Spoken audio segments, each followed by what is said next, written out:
Hello friends, आप सभी का स्वागत है आपकी अपने यूट्यूब चैनल पे। आज की जो हमारी क्लास रहने वाली है इसमें देखने वाले 50 मोस्ट इंपॉर्टेंट क्वेश्चन आपकी इंग्लिश में देखेंगे। इसको हम इंग्लिश मीडियम में साइकोलॉजी के। बाकी इससे पहले 300 क्वेश्चन हमने ऑलरेडी कर लिए हैं अलग अलग वीडियोज़ में। इसके अलावा हम आगे अब इसी सीरीज़ में आगे चलते हैं। क्वेश्चन नंबर 301 से देखेंगे। ये आपकी जो पीडीएफ है आपको प्रोवाइड करवाएगी है। 400 क्वेश्चन की पीडीएफ है ये साइकोलॉजी की मोस्ट इंपॉर्टेंट 400 क्वेश्चन आपके एग्जाम में यहीं से आपको मैक्सिमम क्वेश्चन देखने को मिलेंगे। तो चलिए स्टार्ट करते हैं। पहला प्रश्न आपके पास, who give the theory of multiple intelligence. तो ये किसके द्वारा दिया गया था? मल्टी इंटेलिजेंस की जो थ्योरी है ये दी गई थी, यानी कि बहुबुद्धि की बात की गई है। मल्टीपल इंटेलिजेंस यानी कि बहुबुद्धि हिंदी वालों के लिए। तो बहुबुद्धि का जो सिद्धांत है ये हॉवर्ड गार्डनर द्वारा दिया गया था। इसके अलावा जो है डायरेक्ट इसमें वन लाइनर है, डायरेक्ट आपको मैं बताऊंगा। बाकी डिटेल वाली वीडियोस अलग से बनी है, आप उसको प्लेलिस्ट में अलग से फोल्डर बनाए साइकोलॉजी का, उसमें जाकर देख सकते हैं। टॉपिक वाइज भी मैक्सिमम टॉपिक हमने कवर कर लिए हैं। इसके अलावा देखेंगे अगला प्रश्न जो आपका है वन लाइनर है। कम से कम समय में 50 क्वेश्चन आपकी कवर करने की कोशिश करेंगे। आपका जो है समय इस समय ज़्यादा कीमती है, कम से कम समय में आपको ज़्यादा मटेरियल प्रोवाइड करवाने की कोशिश करूँगा। क्वेश्चन नंबर 302 है, who set heredity is the sum total of involve individual difference. तो ये किसने कहा था कि वंशानुक्रम आपकी जो है टोटल इंडिविजुअल डिफरेंसेस, जो आपकी व्यक्तिगत विभिन्नताओं का जो है ट्रेड्स है, क्या कहेंगे इसे, मुझे याद नहीं आ रहा। तो ये एक स्टेटमेंट है, स्टेटमेंट को स्टेटमेंट ही रहने दो, स्टेटमेंट को एक चीज़ में हिंदी में कन्वर्ट नहीं कर सकता। आई होप आप समझ सकते हैं, थोड़ी सी प्रॉब्लम है। तो ये है आपकी बी एन झा की एक स्टेटमेंट है कि who said heredity is the sum total of involve individual traits. अगला है आपके पास, learning disability in motor skill is called. तो learning disability in motor skill is called, तो इसे क्या कहा जाएगा? यानी कि अधिगम की अक्षमता, जो कि आपको डिस्प्लेक्सिया ये आपका कहलाएगा। आपकी पढ़ने की जो आपकी अक्षमता है, डिस्प्लेक्सिया आपका ये कहलाता है। लर्निंग एबिलिटी यानी कि पढ़ने की अक्षमता, सीखने की अक्षमता, इसे आपका कौन सी है? तो ये कौन सी मोटर स्किल से आपका है? ये है आपकी डिस्प्लेक्सिया से। अगला है आपके पास, in introspection method observation is self done by. तो इंट्रोस्पेक्शन जो आपका मेथड है ये आपकी व्यवहार अध्ययन की जो सबसे पुरानी विधि है, तो ये कौन सी होती है? ये आपका इंट्रोस्पेक्शन मेथड यानी कि अंतर्दर्शन जो ये विधि है। और अंतर्दर्शन जो विधि है ऑब्जर्व इज डन बाय, तो ये किसके द्वारा ऑब्जर्व की जाती है? तो ये खुद के द्वारा, स्वयं इसे जो आत्मनिरीक्षण किया जाता है इसके द्वारा खुद। तो ये आपने ध्यान रखना है। अगला है आपके पास, the domains of the learning are cognitive, affective और साइकोमोटर। तो 3 तरह के डोमेन है लर्निंग के, तो कौन कौन से आपके कोग्निटिव है, इसके अलावा जो आपके अफेक्टिव है और आपके इसके अलावा साइकोमोटर है। तो ये 3 डोमेन्स आपके, ये अगर बात की जाए कोग्निटिव, तो ये आपके संज्ञानात्मक विकास से संबंधित है, यानी कि माइंड में जितनी भी आपकी जो है क्रियाएं चल रही है वो माइंड से संबंधित है। अफेक्टिव की अगर हम बात करें तो इमोशन से संबंधित है। और साइकोमोटर की अगर बात करें तो ये आपकी जो है मोटर स्किल होती है, आपकी जो आपकी हाथ पैर जो काम करते हैं ये इससे संबंधित है। इसके ऊपर मैंने अलग से वीडियो बनाई है। 3 डोमेन्स आपकी किस तरह जो है प्रभाव करते हैं, किस तरह जो है आपकी काम करते हैं, उसके ऊपर अलग से वीडियो बनी है। प्लेलिस्ट में आपको ये वीडियो मिल जाएगी। बाकी कोशिश करूँगा डिस्क्रिप्शन में इसका लिंक आपको प्रोवाइड करवा दिया जाए। फादर ऑफ बिहेवियरिज्म, ये आपकी कई बार क्वेश्चन देखने को मिला है। व्यवहारवाद के जो है पिता या जनक कौन कहा जाते हैं? J.B. वॉटसन।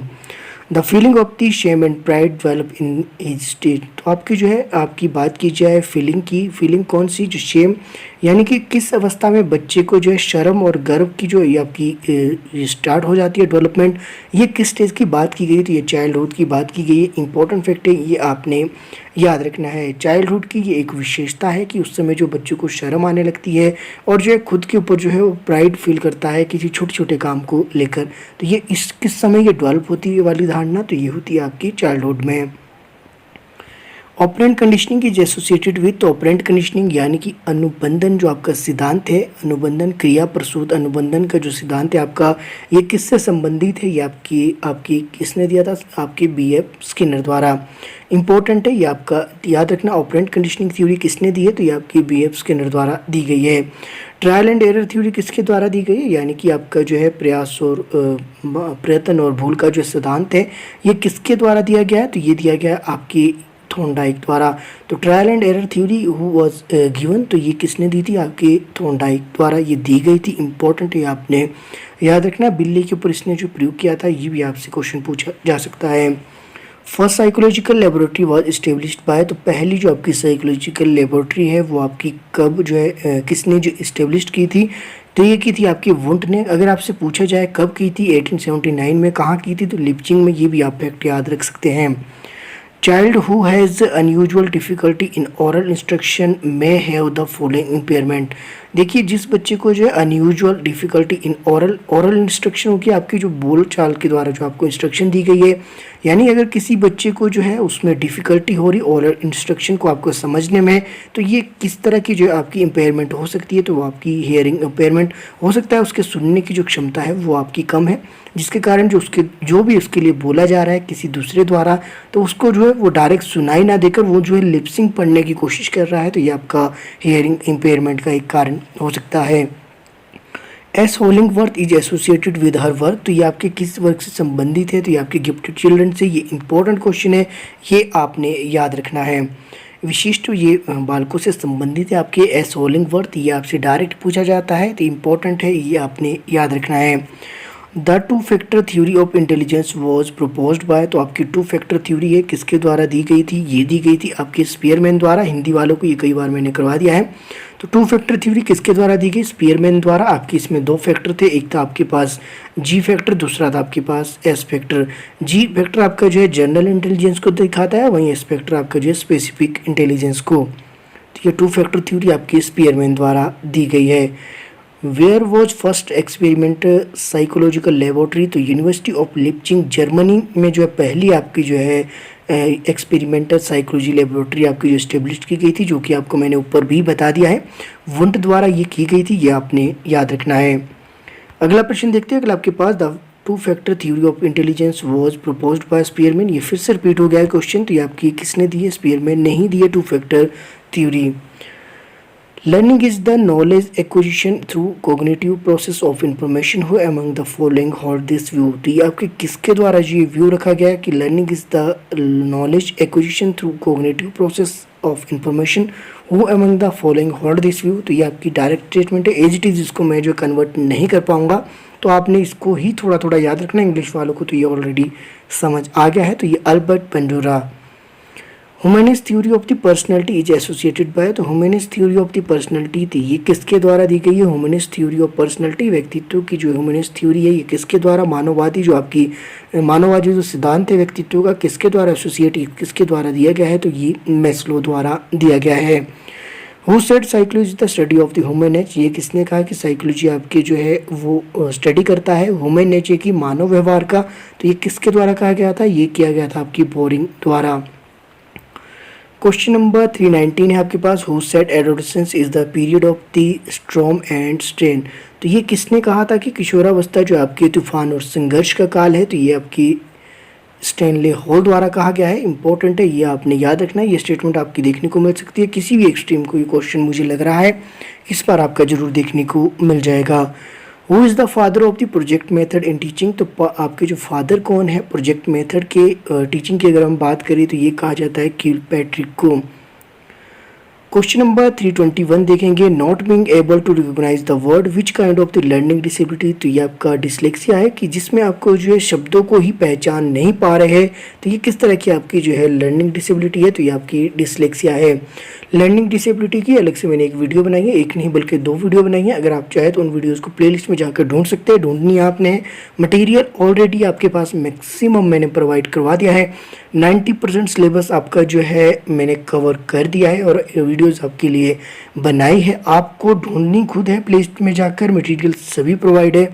अगर आपने पढ़ना है, अगर आप सीरियस है, तो आप जो है जाकर ढूंढकर एक एक टॉपिक आप देखिएगा, उसमें से आपको जो है क्वेश्चन आपके एग्ज़ाम में देखने को जरूर मिल जाएंगे। अगला है आपके पास who gave drive action theory. तो ये किसके द्वारा दी गई, तो ये हल द्वारा दी गई। डायरेक्ट आपको इसको याद रखना है। इसके अलावा who is the founder of the playway method. जो प्लेवे मेथड है आपकी, इसके जो है फाउंडर कौन है, तो ये आपकी फ्रॉवेल है। Education psychology is the science of education, ये आपकी एक स्टेटमेंट है। तो ये किसके द्वारा दी गई थी, तो ये फील द्वारा दी गई थी। ये आपके एक जो साइंटिस्ट थे, इन्होंने ही ये स्टेटमेंट दी है। तो ऐसे ही थोड़ी सी याद रखना है, education psychology is the science of education, तो ये कहा था आपके E.A. पील द्वारा। Which method help to study children with special need, तो आपकी जो है which method help to study children with special need, तो ये किस तरह जो है आपकी कौन से हेल्प करता है आपके चिल्ड्रन को, स्पेशल नीड क्या होती है, तो केस स्टडी जो मेथड है वो आपकी हेल्प करेगा, आपके इम्पोर्टेंट है, ये आपने याद रखना है। What is the formula of I Q, तो ये फॉर्मूला आपका आई क्यू का क्या है ये आपसे पूछा जा सकता है। MA/CA मल्टीप्लाई बाय 100, इस तरह से ये आपका देखने को मिल सकता है। इसके अलावा अगर आपके पास इस तरह ना दिया हो तो इस तरह आपने इसको याद रखना है। तो ये आपका जो बिल्कुल राइट है। और आपको कैसे उलझाया जाएगा कि आपका CA ऊपर दे दिया जाएगा, MA नीचे दे दिया जाएगा, यहाँ पे CA फर्स्ट में दे दिया जाएगा, MA बाद में दे दिया जाएगा। हो सकता है मल्टीप्लाई आपके MA के बाद दे दिया जाए। तो इस तरह के जिस तरह ये लिखा है उस तरह ही आपको ये याद भी रखना है। अगला है आपके पास who is associated with cognitive development, तो कोग्निटिव डेवलपमेंट यानी कि संज्ञानात्मक विकास से आपकी जो है कौन जो संबंध रखते हैं, तो जीन पियाजे। और जीन पियाजे ने संज्ञानात्मक विकास की आपकी टोटल 4 अवस्थाएं बताई है। ये आपकी कई बार मैंने पूछा और मैक्सिमम स्टूडेंट ने कमेंट भी किया है कौन कौन सी स्टेट आपकी कितने से कितने ईयर तक की होती है, ये भी आपने कई बार बताया है। जो रेगुलर स्टूडेंट है उनकी मैं बात कर रहा हूँ। बाकी जिनके रेगुलर कमेंट आते हैं उन सभी का मुझे पता है और मैं ऐसी उम्मीद रखता हूँ कि एग्ज़ाम के बाद जब रिजल्ट आएगा तो मैं ये उम्मीद रखता हूँ कि उनके मुंह से मुझे ये सुनने को मिल जाएगा कि सर हमारा ना केवल हो गया है बल्कि 100+ हमने जो है स्कोर किया है। तो उसके लिए आपको बहुत बहुत शुभकामनाएं। अपना डेडिकेशन आप ऐसे ही बनाए रखिए, कंटिन्यू आप वीडियोस देखते रहे। बेशक कुछ क्वेश्चन आपके रिपीट हो रहे हैं, रिपीट होने का मतलब है कि आपको जो है उन एग्ज़ाम में जो आपको कन्फ्यूजन कम से कम होगा और उन क्वेश्चन में आपकी जो है ये मान के चलिए कि आपको मास्टरी हो जाएगी और उसकी गलत करने की संभावनाएं आपसे से कम होगी। अगला प्रश्न की ओर चलते हैं। अगला है आपके पास आईडी ईगो सुपर ईगो आपके इज रिलेटेड टू, तो आपके आईडी ईगो सुपर ईगो ये आपके सुपर ईगो जितने भी आपके ये तीनों है अहम इदम और आपका आईडी ईगो और सुपर ईगो, और पता नहीं इसको क्या कहते हैं मुझे याद नहीं आ रहा हिंदी में। थोड़े से हिंदी में ये डिफ़िकल्ट है आपकी साइकोलॉजी, कोशिश कीजिएगा अगर आप इंग्लिश में याद कर सको तो इंग्लिश में कर लेना। इसको ऐसे ही याद कर लीजिए आईडी ईगो और सुपर ईगो। तो ये किससे संबंधित है, आपकी पर्सनैलिटी से संबंधित है। बाकी इसके ऊपर मैंने अलग से वीडियो बनाई है। तो सिगमंड फ्राइड की ये थ्योरी थी आईडी ईगो सुपर ईगो वाली, तो ये मैंने अलग से ये बताया है। उस वीडियो में जाकर आप इसको देख सकते हैं, डिस्क्रिप्शन में आपको इसका लिंक भी मिल जाएगा। The concept of intellectual quotient was first given by, तो ये किसके द्वारा दिया गया है, तो ये दिया गया है आपके अल्फ्रेड बेने द्वारा। इम्पोर्टेंट है, आपको याद रखना है। जितने इंपॉर्टेंट मैं आपको बोल रहा हूँ मतलब वो इम्पोर्टेंट है, इम्पोर्टेंट ही है, याद आपने रखना है। Projective technique are use to assess, तो ये आपकी किसके लिए यूज़ की जाती है, तो ये आपकी पर्सनालिटी को एसेस करने के लिए आपकी जो है यूज़ की जाती है projective technique. Education provide to the child by the school is, तो आपकी जो है चाइल्ड को जो एजुकेशन प्रोवाइड की जाती है स्कूल द्वारा, तो वो आपकी कौन सी एजुकेशन में आएगा, तो वो आएगा आपकी फॉर्मल एजुकेशन में। जो आपके स्कूल में नहीं दी जाती है, जो घर में होती है, वो आपकी इनफॉर्मल होगी। इसके अलावा जो टीवी वगैरह से सीखते हैं आप, फ़ोन से सीख रहे हैं, इसके अलावा जो आप किसी रेडियो से, समाचार पत्र से कुछ चीज़ें सीख रहे हैं, तो आपका इनफॉर्मल एजुकेशन में आपका आता है। क्वेश्चन नंबर 332 की बात की जाए, who said intelligence is the ability to adopt to your situation, तो ये किसने कहा कि आपकी जो इंटेलिजेंस, आपकी जो बुद्धि है वो ability to adopt to your situation, वो आपकी सिचुएशन पे जो है डिपेंड करती है आपकी एबिलिटी। तो ये आपकी पिटनर की एक स्टेटमेंट थी, ये आपने डायरेक्ट ऐसे ही याद रखना है। Who प्रोपाउंड the basic teaching model, तो किसके द्वारा ये दिया गया था बेसिक टीचिंग मॉडल, तो ये दिया गया था आपकी रॉबर्ट ग्लेसर द्वारा। इंपॉर्टेंट है, आपने याद रखना है। The average length of the child at birth इस, तो आपकी बर्थ के समय जो आपकी शिशु की जो एज, आपकी जो बर्थ के समय जो उसकी जो लेंथ होती है यानी कि उसकी जो हाइट होती है वो कितनी होती है, 17 से 21 इंच नॉर्मल की ये बात की गई है। Who wrote the book the school and society, तो आपके किसके द्वारा ये बुक लिखी गई द स्कूल एंड सोसाइटी, तो ये लिखी गई है जॉन डेवी द्वारा। इंपॉर्टेंट है, जॉन डेवी से रिलेटेड आपका एक क्वेश्चन एग्जाम में देखने को मिलता है और हिंदी मीडियम वालों को मैंने 2-3 क्वेश्चन इसके ऑलरेडी करवा दिए हैं। Vygotsky approach is central to the school of cognitive theory known as, तो ये आपके किस नाम से जानी जाती है, तो वाइगोस्की की जो अप्रोच है आपकी is central to the school of cognitive theory known as, तो ये आपकी जानी जाती है सोशल कंस्ट्रक्टिविज्म। इंपॉर्टेंट है, ये आपने याद रखना है। अगला आपके पास group factor theory is related to, group factor theory आपकी जो है किसके द्वारा दी गई है, समूह कारक जो आपकी सिद्धांत है किसके द्वारा ये दिया गया था, तो ये दिया गया था आपके थर्स्टन द्वारा। Who said sense are the gateway of the knowledge, ये किसने कहा कि आपकी जो सेंस है वो गेटवे ऑफ नॉलेज है, आपके नॉलेज का वो एक साधन है या रास्ता है। तो ये किसके द्वारा कहा गया था, ये कहा गया था आपकी रूसो द्वारा। Who wrote a famous book personality A psychological interpretation, तो ये किसके द्वारा है, 1937 की ये बुक है। तो ये डब्ल्यू अल्पोर्ट द्वारा ये लिखी गई है, इंपॉर्टेंट है, ये आपने डायरेक्ट याद रखनी, personality and the psychological interpretation. Oldest method of the psychology, आपके मनोविज्ञान का जो सबसे पुराना जो विधि कौन सी है, तो इंट्रोस्पेक्शन मेथड आपकी सबसे पुरानी विधि है। अंतर्दर्शन विधि आपकी जो है व्यवहार की सबसे पुरानी विधि है मनोविज्ञान की। How much word does a child learn to speak at the age of the 2 according to professor Smith, तो प्रोफेसर स्मिथ के अनुसार बच्चा जो है अपने जो है 2 वर्ष की आयु के समय जो है कितने वर्षों को जो आपकी माफ़ कीजिएगा कितने शब्दों को जो है बोलना सीख लेता है, 2 वर्ष की आयु तक की इसमें बात की गई है प्रोफेसर स्मिथ के अकॉर्डिंग। तो 272 वर्ड्स जो है वो आपके जो है बोलने शुरू कर देता है। According to Freud the aggressive behaviour is related to, ये आपका फ्राइड के अनुसार जो आपका एग्रेसिव बिहेवियर है वो किससे संबंधित है, आपका फ्रस्ट्रेशन से आपका संबंधित है। आईडी ईगो सुपर ईगो की बात करें तो ये आपका आईडी में आएगा, इंपॉर्टेंट है, इस तरह के क्वेश्चन आपके देखने को मिल सकते हैं। वो was infancy is the ideal period of learning, तो किसने कहा कि आपकी जो शिशुअवस्था वो आपका आदर्श काल माना जाता है सीखने का, मे बी यही कुछ होगा हिंदी में इसका, कोशिश मैं अपनी ओर से पूरी कर रहा हूँ। Who said infancy is the ideal period of learning, तो ऐसा किसने कहा कि आपकी जो शिशुअवस्था है वो आपका सीखने का जो आदर्श काल को आदर्श काल माना है, तो किसने माना है शिशुअवस्था को जो सीखने का आदर्श काल, तो ये माना है आपके वैलेंटाइन द्वारा। अ पॉजिटिव और negative environmental stimulus that motives behaviour is reinforcement, तो ये नेगेटिव इन्वायरमेंट आपका जो स्टिमुलस है और मोटिव बिहेवियर ये आपका रिइंफोर्समेंट के अंडर आएगा, ये आपके ध्यान रखना है। इसमें जो B.F. स्किनर आपके संबंधी थे उसने जो इसका जो है एक्सपेरिमेंट भी किया था।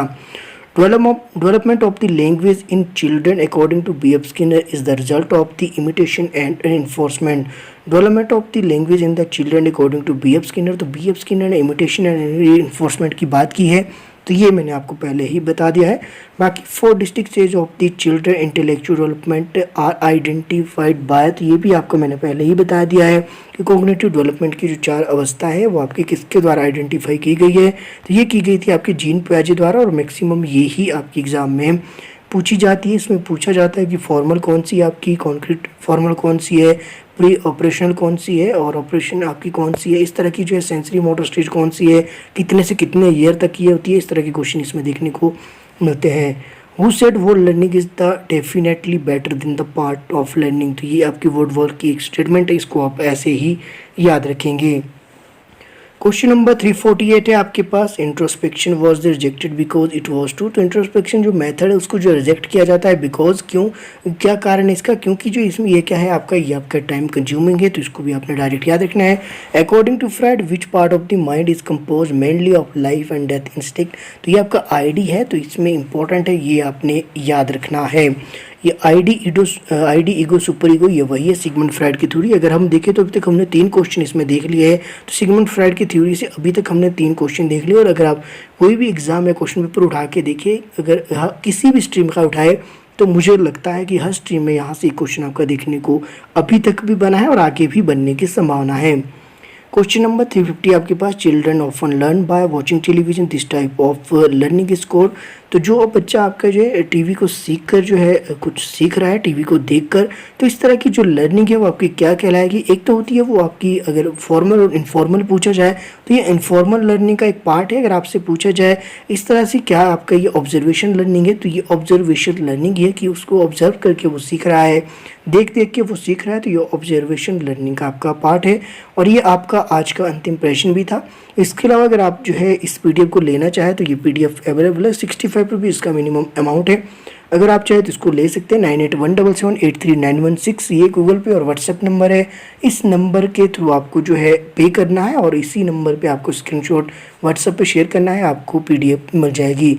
बाकी अपने दोस्तों के साथ वीडियो को जरूर शेयर कीजिएगा। अगला पार्ट इसके बाद जो 351 से आगे 400 तक नेक्स्ट पार्ट में हम इसको देखने वाले। इसके पिछले पार्ट आपने नहीं देखे, प्लेलिस्ट में सभी अवेलेबल है, आप जाकर देख सकते हैं। बाकी एचपी टेट प्रिपरेशन 2021 के नाम से एक अलग फोल्डर भी बना है। 8 फरवरी 2021 इसमें रेगुलर क्लासेस आपकी चल रही है। अगर आप चाहें तो उन पुरानी सभी क्लासेस को आप देख सकते हैं, आपके लिए काफ़ी हेल्पफुल रहने वाली हैं। मिलते हैं अगले वीडियो में। आप सभी का जो है मेरे साथ बने रहने के दिल से बहुत बहुत धन्यवाद। साथ ही एक और रिक्वेस्ट है, वीडियो के फर्स्ट और लास्ट में जो ऐड आती है प्लीज़ उसे आप स्किप ना करें।